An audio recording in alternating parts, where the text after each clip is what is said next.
तो नमस्कार दोस्तों, आज से हम लोग बीपीएससी एईडीओ के लिए प्रैक्टिस सेट शुरू कर रहे हैं। तो इसको स्किप मत कीजिएगा, क्योंकि आपको पता है कि ओनली हम लोग का 20 से 25 दिन बाकी है। तो हम लोग 20-25 प्रैक्टिस सेट करेंगे, जो आपके लिए एग्ज़ाम के लिए बहुत ही फ़ायदेमंद साबित होगी। तो चलिए शुरू करते हैं, क्योंकि कम टाइम है और हम कम टाइम में ज़्यादा क्वेश्चन करेंगे। ठीक, देखिए पहला क्वेश्चन है कि कुम्हार स्थल संबंधित है किससे। तो ये किससे संबंधित है? पाटलिपुत्र से। और ये कौन से काल में होता है? तो मौर्य काल में। ठीक, दूसरा क्वेश्चन है कि भारत सरकार का वित्तीय वर्ष कब से कब चलता है? तो आपको पता है कि 1 अप्रैल से 31 मार्च तक चलता है। ठीक, जो कि आपका लास्ट है अब, तो ये सी हो जाएगा।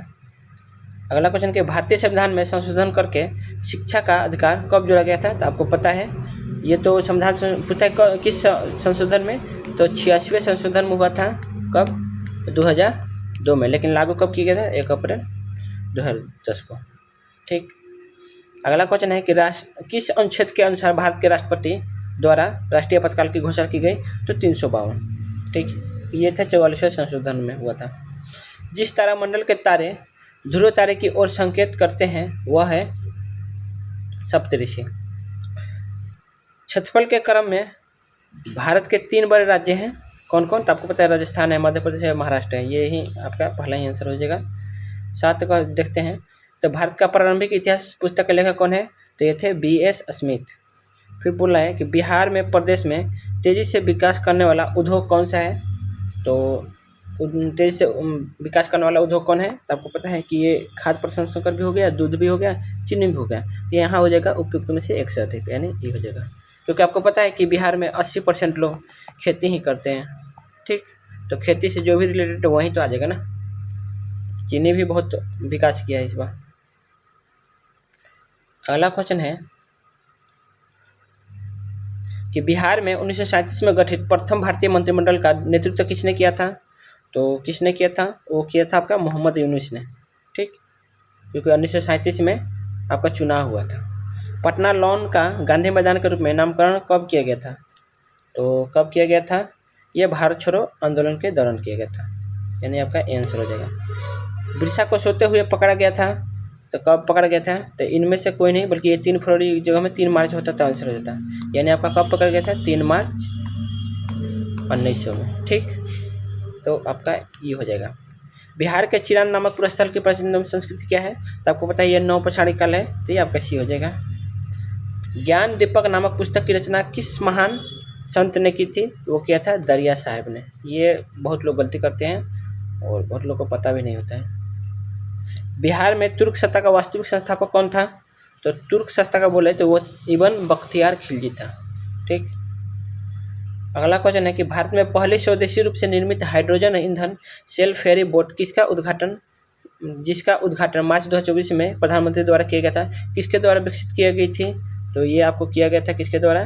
तो ये किया गया था कोचिन शिपयार्ड लिमिटेड, यानी आपका आंसर हो जाएगा बी। उत्तर भारत का पहला मानव डीएनए बैंक 30 जनवरी 2024 को कहाँ स्थापित किया गया था? तो ये किया गया था आपके बनारस हिंदू विश्वविद्यालय, यानी आपका डी आंसर हो जाएगा। अगला क्वेश्चन देखते हैं।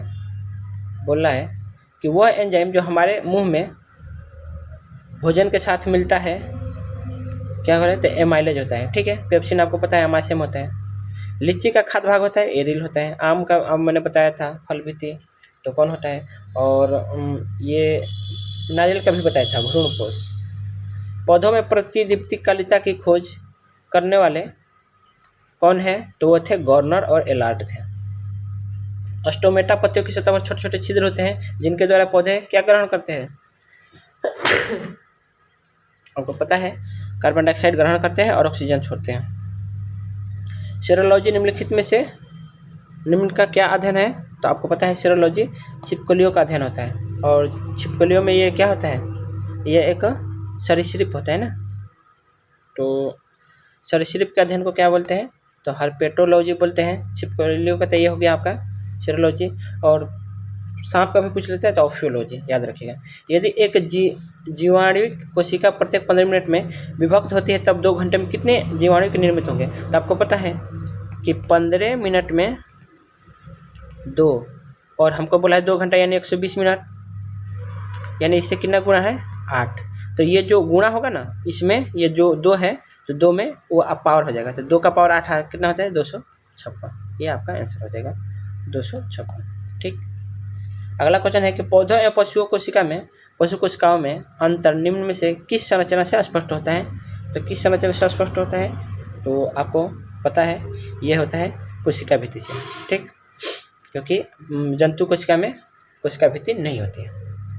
ये बोला है कि कोल्ड कंडीशन में स्थिर नॉन डिकम्पोजेबल रहने वाला आर्टिफिशियल स्वीटनर निम्नलिखित में से कौन सा है। तो आर्टिफिशियल स्वीटनर कौन सा है, तो स्पार्टम है। ठीक है, तो ये याद रखिएगा। अब हम लोग आगे देखते हैं कि कमरे के ताप पर द्रव स्थिति में रहने वाला धातु का नाम बताइए। कमरे के द्रव स्थिति में धातु बोला है ना, तो धातु आपका कौन सा है, पारा है। ठीक, लेकिन वही अधातु होता है तो ब्रोमीन हो जाता है, क्योंकि अधातु में ब्रोमीन आता है और धातु में पारा आता है। फिर बोला है कि लोहे का विशुद्धतम रूप क्या है, यानी अच्छा वाला रूप नहीं बोला है। ठीक है, विशुद्धतम, शुद्धतम नहीं बल्कि विशुद्धतम यानी खराब वाला पूछ रहा है। ठीक है, तो कौन है आपको पता है, वो है पिटवा लोहा। ठीक, अगला क्वेश्चन है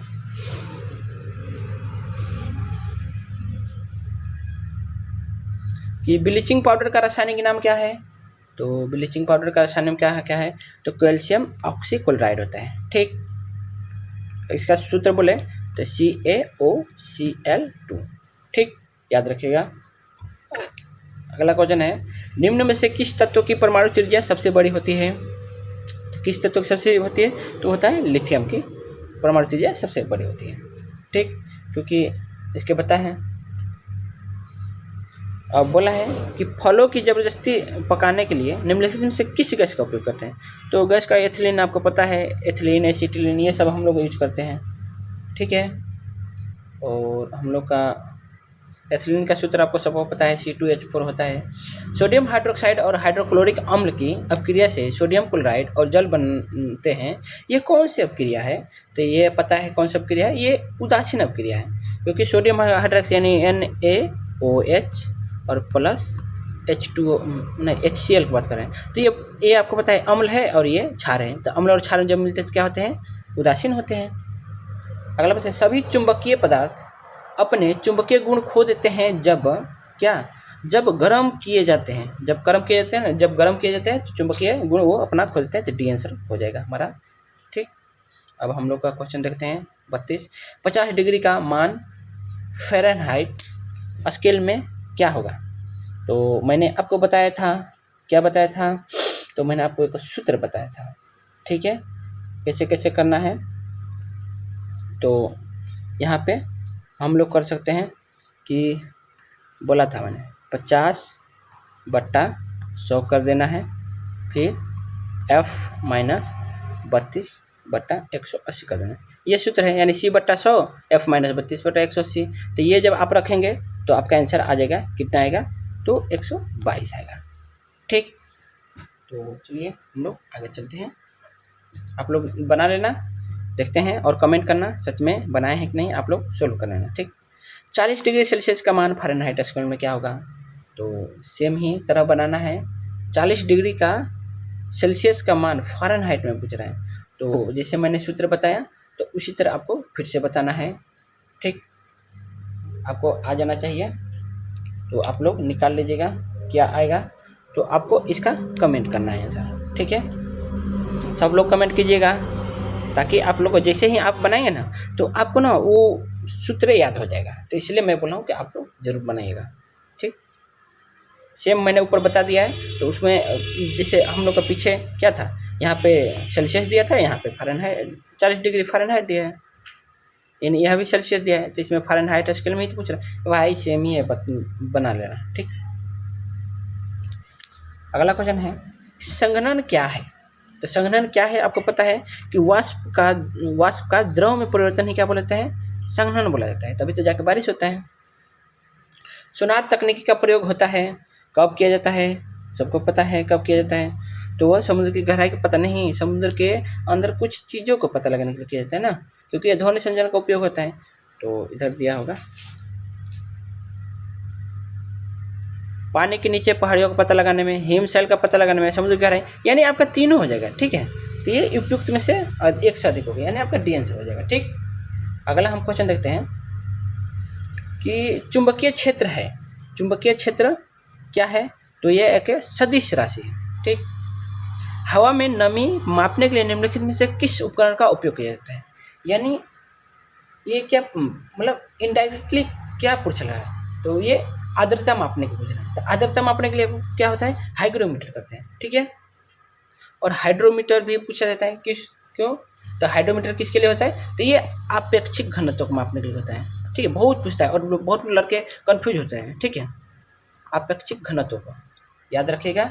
एरोमीटर क्या मापते हैं? तो ये वायु या अन्य गैसों का वजन एवं घनत्व आदि मापने के लिए होता है। ठीक है, एरो मतलब वायु या अन्य गैसों को, ठीक है, वजन या घनत्व मापने के लिए होता है। तो देख लीजिएगा। आगे हम लोग का चलते हैं। तो हरित क्रांति की सफलता निम्नलिखित उपलब्धता पर निर्भर होती है। कौन सी उपलब्धता पर निर्भर होती है? तो आपको पता है कौन सी उपलब्धता पर?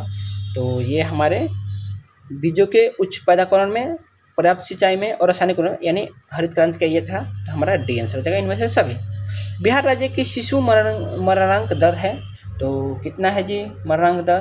तो ये है आपका झारखंड से अधिक है। ठीक है, बिहार के इतिहास में पहली बार राज्य का आर्थिक सर्वेक्षण प्रस्तुत किया गया। कब किया गया था? तो सुशील मोदी के द्वारा किया गया था। राष्ट्रीय नियोजन में रोलिंग प्लान की अवधारणा लागू की गई थी। तो कब की गई थी? तो ये किया गया था जनता सरकार के द्वारा की गई थी। ठीक, गरीबी का अंतर दर्शाता है, बोला है कि गरीबी का अंतर दर्शाता है। तो क्या दर्शाता है जी गरीबी का? तो ये आपका होता है गरीबी रेखा और उस रेखा से नीचे रहने वाले सभी लोगों की वास्तविक आय स्तर के बीच का अंतर दर्शाता है। ठीक है, तो ये आपका बी हो जाएगा। 43 देखते हैं। नीति आयोग के अनुसार 2021-22 में निम्न राज्यों में से किस एक में मल्टी डायमेंशनल पुअर्टी इंडेक्स सबसे निम्न था? तो कौन था जी? तो आपको है, तो हम चलते हैं यहाँ पे मध्य प्रदेश, उत्तर प्रदेश नहीं, किस राज्यों में से किस एक में ना, तो इधर दिया होगा,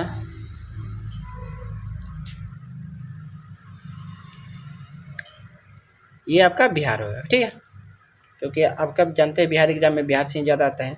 और आपका एक चीज़ बताते हैं कि अगर आपका कभी ऑप्शन आ जाए बिहार दिया हो उस ऑप्शन में और आपको नहीं पता है उसका आंसर, लेकिन बिहार दिया है, तो आप तुक्का मार सकते हैं बिहार, बहुत 80% सही हो जाता है। गरीबी रेखा के बारे में निम्नलिखित में से कौन सा सत्य नहीं है? तो कौन सा सत्य नहीं है? तो उपयुक्त में से कोई नहीं सत्य है। ठीक है, नहीं, ओहो, हाँ, उपयुक्त में से कोई नहीं, क्योंकि रूहो अब क्यों हो जाएगा उपयुक्त से कि एनएसएसओ द्वारा समय समय पर इसका अनुमान लगाया जाता है। सच में है। भारत में स्वीकृत औसत कैलोरी आवश्यकता ग्रामीण क्षेत्रों में प्रति व्यक्ति 2400 पड़ती है, और देखिए ग्रामीण में 2400 और नगरों में 2200 है। इसके अनुमान आमतौर पर हर 5 साल में लगाया जाता है। ये भी सही है, यानी आपका तीनों तो सही है। तो बोल रहा है कि कौन सही नहीं है? तो उपयुक्त में से कोई नहीं, ये सही है, क्योंकि हम लोग को तो सब सही है, लेकिन कह रहे हैं कि कोई नहीं, तो ये गलत है। तो आपका ये आंसर हो जाएगा। यदि किसी राज्य की विधानसभा का अध्यक्ष स्पीकर पद त्यागना चाहे तो उसे अपना त्यागपत्र किसे देना चाहिए? तो किसे देना चाहिए आपको पता है? तो वह उपाध्यक्ष को देता है। ठीक, विधान परिषद के सदस्यों की न्यूनतम संख्या होती है, तो कितनी होती है? तो 40 होती है। विधान परिषद के सदस्यों की न्यूनतम संख्या 40 होती है। अगला क्वेश्चन देखते हैं कि उच्चतम न्यायालय में न्यायाधीशों की संख्या निर्धारित करने का अधिकार निम्न से किसके पास है? तो है राष्ट्रपति को। अगला क्वेश्चन है कि सरकार की संसदीय व्यवस्था के विषय में निम्नलिखित में से कौन सा वक्तव्य सही है? तो कौन सा सही है? ये हो जाएगा। तो विधायिका न्यायपालिका के प्रति जवाबदेह होता है, विधायिका कार्यपालिका के प्रति जवाबदेह होता है। विधायिका एवं कार्यपालिका दोनों स्वतंत्र हैं।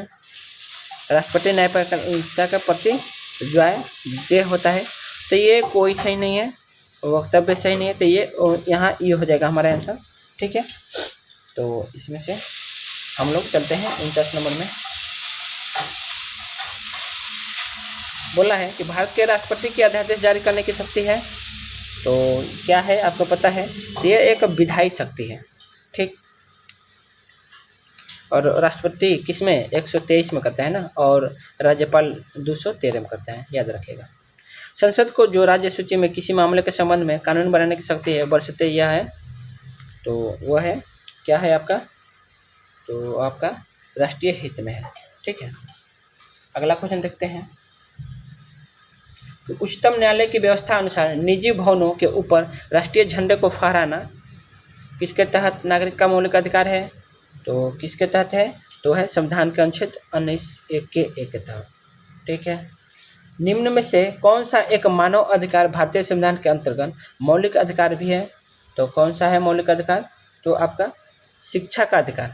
ये मौलिक कर्तव्य भी है और अधिकार भी है, क्योंकि अधिकार आपको पता है 21 के ए में जोड़ा गया है और मौलिक कर्तव्य 51 में ई में जोड़ा गया है, ठीक है। 51 के ए के ई में, क के ई में, ठीक है, याद रखिएगा। तो मौलिक कर्तव्य के साथ साथ क्या है, वो मौलिक अधिकार भी है। बोला है कि भारत के संविधान का निम्नलिखित में से कौन से अनुच्छेद का प्रेस की स्वतंत्रता से संबंधित है, तो प्रेस के अनुच्छेद 19, ठीक है, प्रेस के से संबंधित है। भारत के संविधान का कौन सा अनुच्छेद देवनागरी लिपि में हिंदी के संघ के सरकारी भाषा के रूप में भी मान्यता देता है, तो कौन देता है, तो है आपका 343, याद रखिएगा। अगला क्वेश्चन है कि भारतीय संविधान का कौन सा अनुच्छेद संवैधानिक प्रावधानों की संघीय संसद राज्य विधान पालिकाओं द्वारा बनाए गए नियमों कानूनों पर प्राथमिकता प्रदान करता है, तो कौन करता है आपको पता है, 245 करता है। भारत संविधान की 8वीं अनुसूची में वर्णित है, तो 8वीं अनुसूची में क्या वर्णित है, तो भाषाओं के बारे में वर्णित है, ठीक है। अगला क्वेश्चन देखते हैं कि ग्लोबल वार्मिंग के लिए जिम्मेदार गैस सबसे ज़्यादा कौन है, तो CO2 होता है। सबसे ज़्यादा कौन होता है, तो CO2 होता है, ठीक है।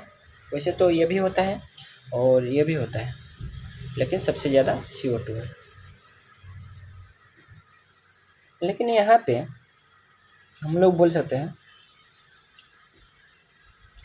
उपयुक्त आ ही जाएगा, लेकिन यहाँ पे सर्वाधिक जिम्मेदार पूछता तो नहीं होता है, लेकिन हम लोग को तो मीथेन भी होता है और ये SO2, यानी हमारे यहाँ आंसर हो जाएगा ई।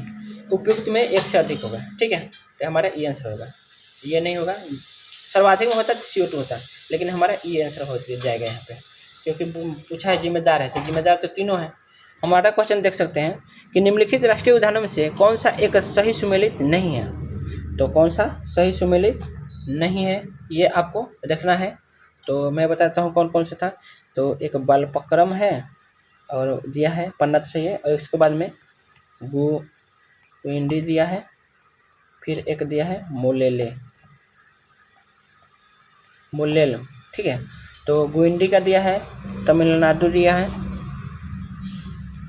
और मोलेलम का गोवा दिया है, ठीक है।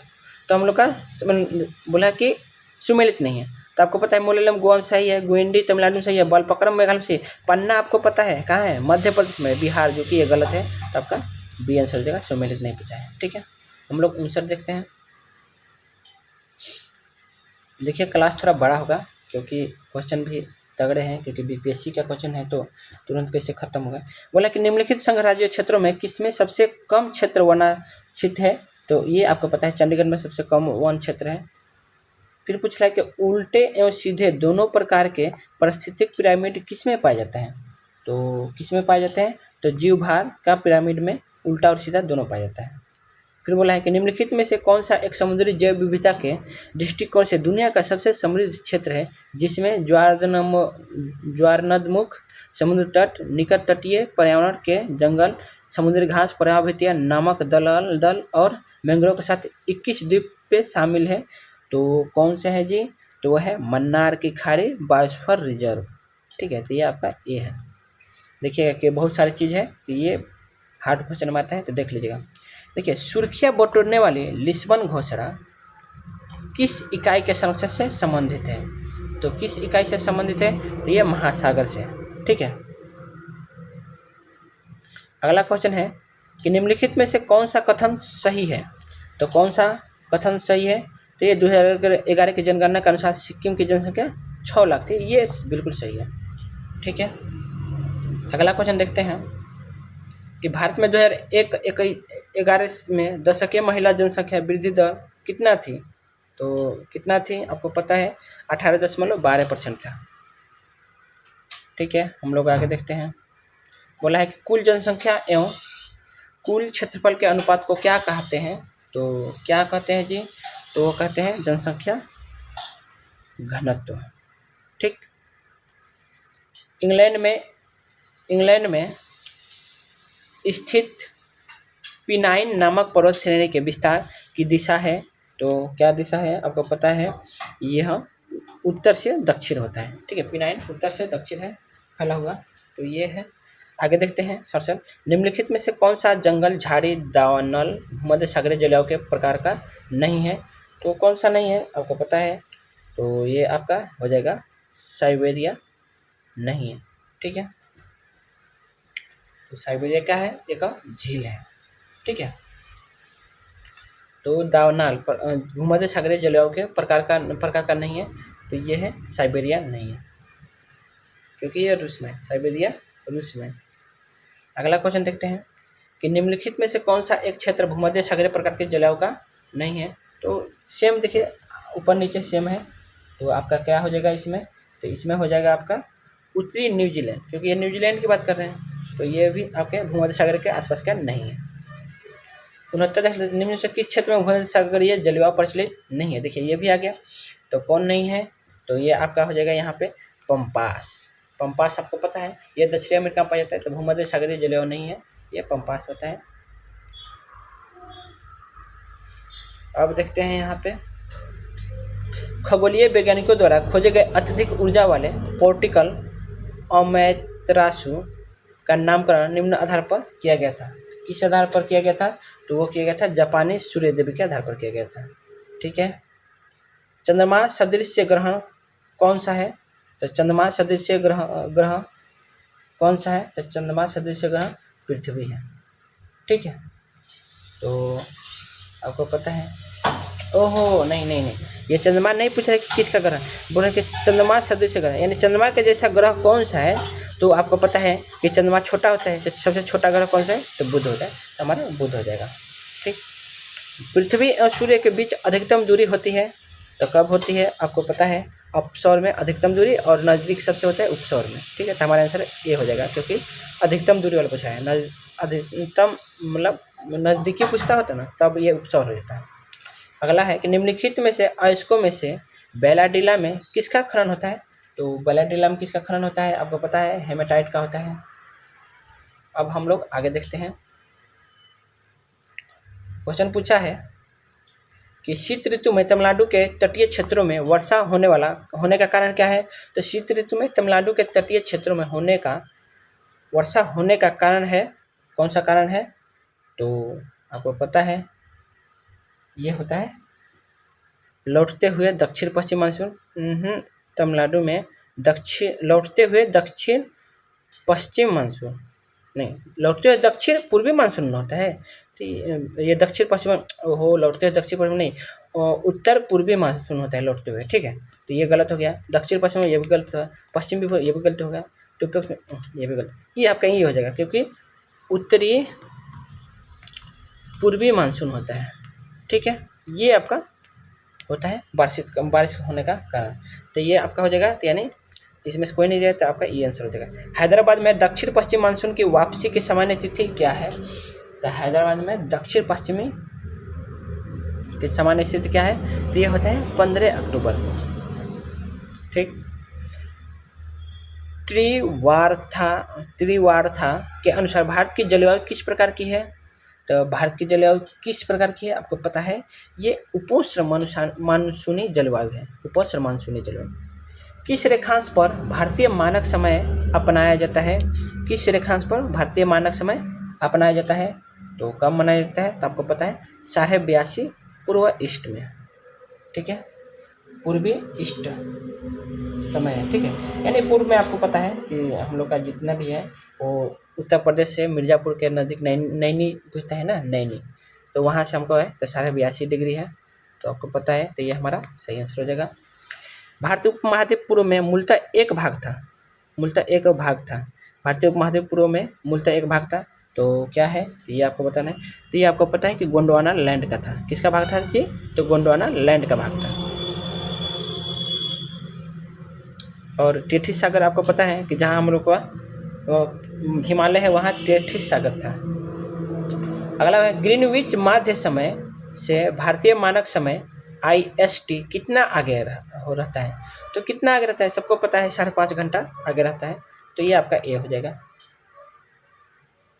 फिर वो है कि 1815 में प्रकाशित राजा राम मोहन राय की पहली पुस्तक का नाम क्या है? तो पहली पुस्तक का नाम क्या है? तो तुहफल उल मुआहिदीन, ये था आपका राजा राम मोहन राय की पहली पुस्तक का नाम। अगला क्वेश्चन है कि दक्कन एजुकेशन सोसाइटी के संस्थापक कौन थे? दक्कन एजुकेशन सोसाइटी के संस्थापक कौन थे? तो आपको पता है कौन थे? तो ये थे बाल गंगाधर तिलक थे। ठीक है, बहुत सारे लोगों का नाम था उस टाइम। ये आपको पता है कि ये कब किया गया था? तो स्थापना कब किया गया था? ये था 24 अक्टूबर ये 1884 को। तो उसके बहुत सारे संस्थापक थे। कौन कौन थे? तो बाल गंगाधर तिलक थे, फिर उसमें विष्णु शास्त्री चिपळूणकर थे, गोपाल गणेश थे, ये सब थे। तो बहुत लोग थे वहाँ पे। तो बाल गंगाधर तिलक सबसे फेमस थे। तो ये आपका आंसर हो जाएगा। अबुल कलाम आज़ाद के द्वारा किस पत्रिका को संपादित किया गया था? तो आपको पता है किसको किया गया था? तो अल हिलाल उनके द्वारा किया गया था। ठीक है, आपको पता होना चाहिए कि अल हिलाल के। और कॉमरेड बहुत पूछता है, तो कॉमरेड आपको याद रख लेना कि मोहम्मद अली थे। ठीक है, और जमींदार किसके द्वारा किया गया था? तो जमींदार मौलाना जफर अली खान के द्वारा किया गया था। और बंगाल का तो सबको पता है, गंगाधर भट्टाचार्य द्वारा।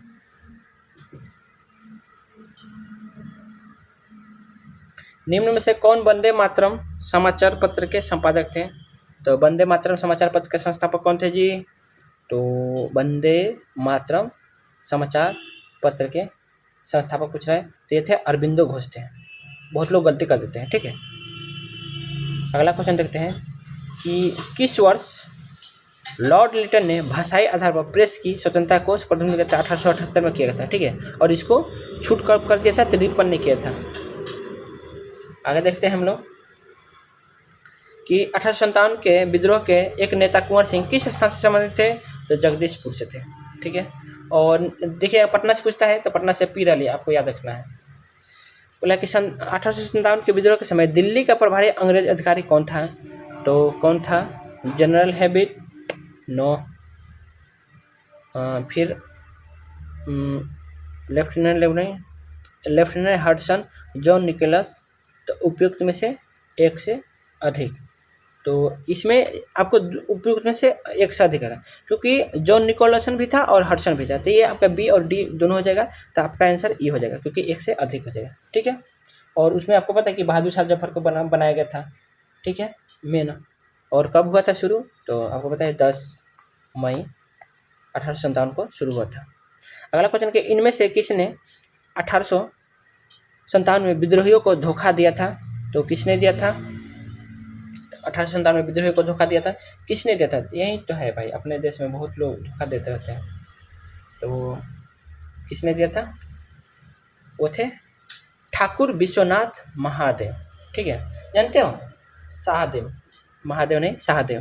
देख रहे, बोलते हैं ना कि ये दलित वालों ने क्या किया। दलित वालों ने लड़ाई लड़ी थी अपनी लड़ाई, लेकिन ये जो थे ना, इन्होंने ना बहुत ही धोखा दिया है बहुत जगह पे। जो बोलते हैं ना कि हम, मतलब उन लोग की मैं बात कर रहा हूँ जो अपने आप को बहुत बोलते हैं कि हमने देशों को बढ़ाया, जो बड़ी जातियों का, वही लोग तो धोखा दिए थे, अंग्रेजों के चाटने का काम किए थे बहुत लोग। ठीक है, लेकिन बाकी बहुत अच्छे भी हैं कि उन्होंने बहुत ही अपना योगदान दिया था देश में। लेकिन अगर जो जाति प्रथा को करते हैं ना, उनके लिए मैं बोल रहा हूँ कि देख लो भाई, आपके जात वाले कितने ये धोखा दिए थे। शेरशाह की भू लगान व्यवस्था की निम्नलिखित में से किससे तुलना की जाती है? तो शेरशाह की भू लगान व्यवस्था की निम्नलिखित में से किससे तुलना की जा सकती है? तो किससे तुलना की जा सकती है आपको पता है? तो ये होता है रैयतवारी व्यवस्था से। ओके, और हम आगे देखते हैं। फतेहपुर सीकरी स्थित प्रसिद्ध बुलंद दरवाज़ा जामी मस्जिद का जामा मस्जिद का कौन सा प्रवेश द्वार है? तो कौन सा प्रवेश द्वार है आपको पता है? तो दक्षिणी है प्रवेश द्वार। भारत के किस नगर को मध्य काल में सिराज ए माशरिक, पूरब का सिराज कहा जाता है? तो किसको कहा जाता है? तो कहा जाता है जौनपुर को। अगला है कि दिल्ली सल्तनत के किस सुल्तान को लाख बख्श कहा जाता है? तो लाख बख्श किसको कहा जाता है? तो कुतुबुद्दीन ऐबक को लाख बख्श कहा जाता है। और निम्न में से किस दिल्ली सुल्तान के शासक ने कुतुब मीनार के पास हौज ए शमसी का निर्माण करवाया था? तो हौज ए शमसी का निर्माण किसने करवाया था जी? तो आपको पता है ये इल्तुतमिश ने करवाया था। आगे देखते हैं हम लोग, लास्ट क्वेश्चन है अब हम लोग का आ ही गया कि विग्रह राज चतुर्थ ने अजमेर के 28 दिन का झोपड़ा नामक मस्जिद के पहले किसका निर्माण किया था? तो किसका निर्माण कराया था? तो क्या था? कॉलेज का। ठीक है, देखिए 28 दिन का झोपड़ा पहले क्या था? एक कॉलेज था, और कुतुबुद्दीन ऐबक ने उसको ख़त्म करवा के क्या कर दिया था? तो भाई जानते हो, उन्होंने एक मस्जिद का निर्माण कराया था। ठीक, अरे चुट्टा था साला, नहीं तो ये संस्कृत कॉलेज था इतना बढ़िया। ऐहोल में दुर्गा मंदिर का निर्माण हुआ था। तो ऐहोल में दुर्गा मंदिर का निर्माण कब हुआ था? तो आपको पता होना चाहिए। तो ये हुआ था आपका चालुक्य काल में। ऐहोल आप किस से है? तो चालुक्य काल में। अगला क्वेश्चन है कि सिंधु घाटी के लोग थे। तो सिंधु घाटी के लोग क्या थे? तो आपको पता है कि आदमी रहेगा तो जानते हैं कि जब मांसाहारी तो कभी हो नहीं सकता, अगर वो मांस खाता है तो शाकाहारी और मांसाहारी दोनों हो सकता है। ठीक है, चनहुद्रो हड़प्पा संस्कृति से संबंधित एक स्थल है जो स्थित है, कहाँ स्थित है? तो वो ये है आपके सिंध में स्थित है। ठीक है, चनहुद्रो सिंध में स्थित है। फिर अगला क्वेश्चन पूछे कि पुरुषास्त्र कितने हैं? पूछ देगा चनहुद्रो खोज कितने थे? तो एन.जी. मजूमदार ने किया था। ठीक है, ये याद रखेगा, एन.जी. मजूमदार ने इसके खनन कराया था। कब? 1934 में। ठीक है, पुरुषास्त्र कितने थे? तो पुरुषास्त्र कितने हैं? तो ये आपको पता है 4 हैं। कौन कौन है अगर आपको पूछे? तो धर्म, अर्थ, काम तथा मोक्ष।